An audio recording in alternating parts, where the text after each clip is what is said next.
आपसे कहना चाहता हूं, कांग्रेस भी चलती है, लेकिन एक और आए हैं, नई नई पार्टी बनी है। मैं उनके बारे में भी आपको बताना चाहता हूं। ये वो लोग हैं जो उनके स्वयं के बच्चे या तो उदयपुर में पढ़ रहे हैं, या जयपुर में पढ़ रहे हैं, या सीकर में पढ़ रहे हैं, कोटा में पढ़ रहे हैं, या उनके बच्चे अहमदाबाद में पढ़ रहे हैं, लेकिन वो आदिवासियों को बहकाना चाहते हैं। आदिवासी युवाओं को, उनके सम्मान को वो बनने नहीं दे रहे हैं और उन लोगों को बहकाने का काम करते हैं। यह बात मैं आपसे इसलिए कहना चाहता हूं क्योंकि उनके मन में कोई दर्द नहीं है, वो सिर्फ अपना काम चाहते हैं। और मैं आपके बीच में कहना चाहता हूं, मैंने आज 84 में भी कहा है, वो लोग होशियार हो जाएं, तनख्वाह सरकार से लेते हैं और काम हमारे युवाओं को बरगलाने का करते हैं, उनकी दिशा बदलने का काम करते हैं। उनको छोड़ा नहीं जाएगा, किसी कीमत पर छोड़ा नहीं जाएगा। मैंने 84 के अंदर कहा था कि हमारा सीसीटीवी कैमरा लगा हुआ है, चिंता मत करिए, हम एक एक व्यक्ति को देख रहे हैं कि कौन सरकार के काम को कर रहा है और कौन मेरे आदिवासी बोले वाले मेरे किसान मजदूर के बेटों को बरगलाने का काम कर रहा है। मैं आपको बताना चाहता हूं, उनको किसी कीमत पर हमारी सरकार छोड़ने वाली नहीं है, छोड़ने वाली नहीं है। क्योंकि यहाँ का आदिवासी हमेशा राष्ट्रभक्त रहा है।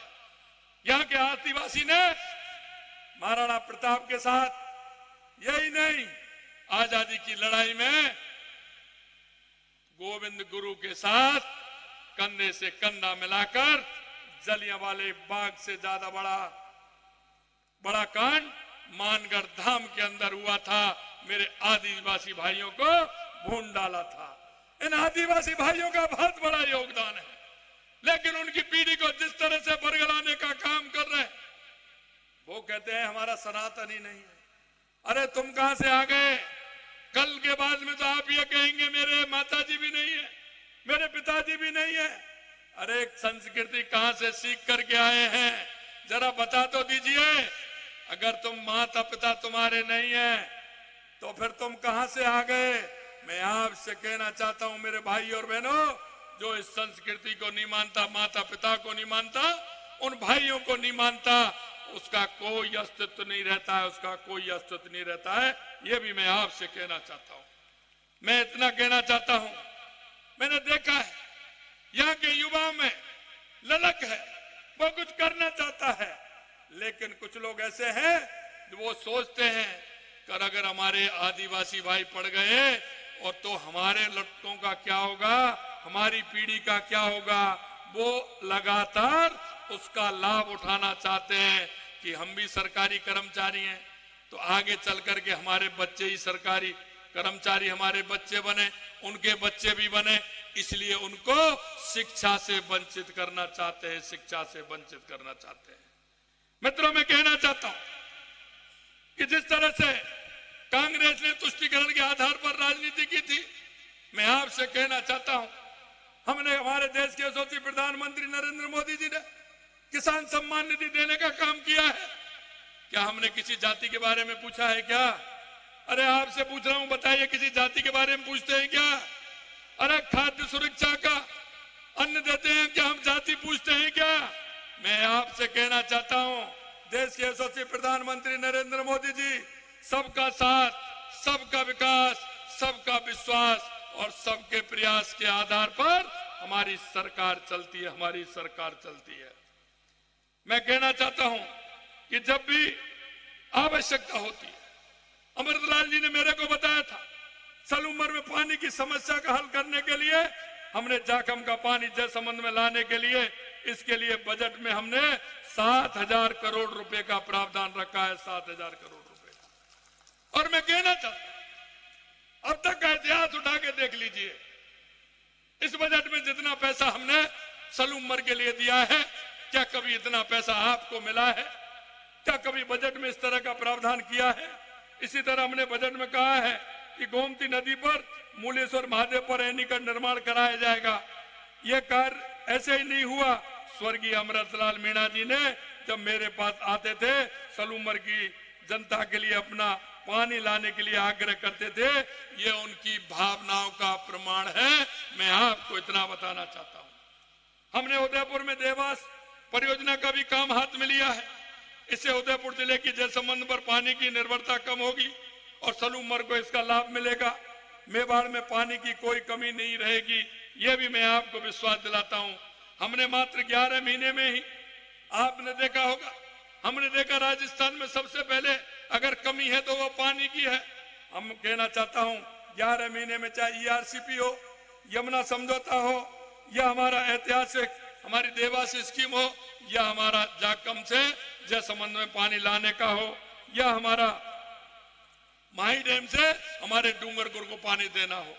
यही नहीं, हमने यह भी कहा है कि हमारे पश्चिमी राजस्थान में पानी की कमी है, हमारी नहर पंजाब के अंदर कच्ची है, उसको भी पक्की कराने का काम हमारी सरकार ने किया है।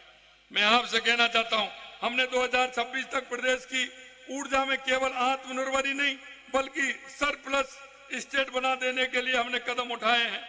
आपने देखा होगा 28,500 मेगावाट की अक्षय ऊर्जा परियोजना में 3,325 मेगावाट थर्मल परियोजना की स्थापना समेत 2,24,000 करोड़ रुपए की योजना बनाते हुए कैबिनेट ने मंजूरी देने का काम किया है।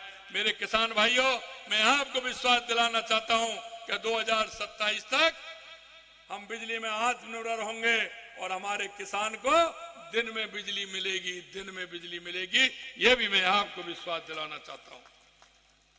हमने कहा था, क्योंकि हमने जो हमारे संकल्प पत्र में जो वादा किया है, हम एक एक वादे को पूरा करेंगे।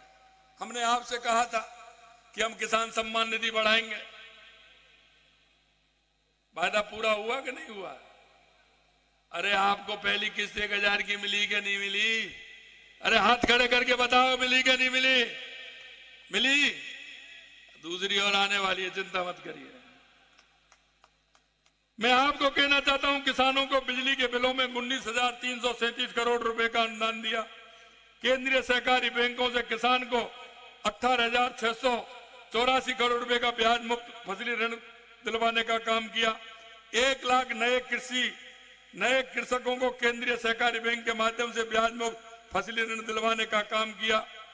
यह किसानों के लिए लगातार गेहूं पर MSP हो या आने वाले समय में किसानों के लिए कई सारी योजनाएं आने वाली हैं। मैं आपसे इतना कहना चाहता हूं, रोजगार के क्षेत्र में भी देखा है। मेरे युवा भाई खड़े हैं पीछे, मैं उनको विश्वास दिलाना चाहता हूं। कांग्रेस के लोग कहते हैं कि क्या किया। मैंने कहा ये तो जब 1 साल हो जाएगी हम आपका हिसाब दे देंगे। हमारे देश के यशस्वी प्रधानमंत्री नरेंद्र मोदी जी हर साल का हिसाब देते हैं। हमारी राजस्थान की सरकार भी राजस्थान की जनता को हर साल हिसाब देगी कि 1 साल में हमने क्या किया है, वो हम बताएंगे। मैं कहना चाहता हूं, हमने कहा युवाओं से कि हम 1 साल के अंदर 1 लाख नियुक्तियां देंगे। हमने 33,000 नियुक्ति पत्र दिए हैं, आने वाले समय में और मिलेंगे। हमने जुलाई के बजट में कहा था, हमारा जिस दिन 1 साल होगा हम 1 लाख नौकरी देने का आपसे वादा किया है, वो भी करेंगे। हमने, आपने देखा होगा, 2 साल का कैलेंडर भी हमने जारी किया है, जिससे हमारे युवा तैयारी करे, पढ़ाई करे। और हमने ये भी कहा है कि आपने देखा होगा, एक साथ लगभग 90,000 जगह हमारी कैबिनेट से मंजूरी देने का काम हमारी सरकार ने किया।